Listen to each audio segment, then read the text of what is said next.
Tired of financial clutter? Let's quickly declutter your Basecamp billing and give you easy control over your account finances. Alright, let's jump right into finding your Basecamp billing information. Start by logging into your Basecamp account. You'll typically land on your main project screen, similar to what you see here. Next, look for your avatar or profile picture, usually located in the top right corner of the screen. Go ahead and click on it.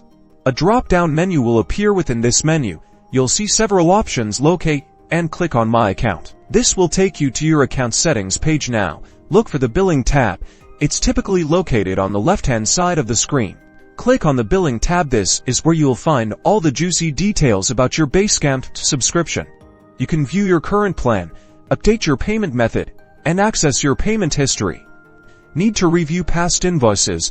They're all conveniently listed here. You can download them for your records. Want to update your credit card details or change your subscription plan? This is where you can easily manage those settings. And that's it. Now you know exactly where to find your billing information in Basecamp, giving you complete control and transparency over your account finances. No more financial clutter.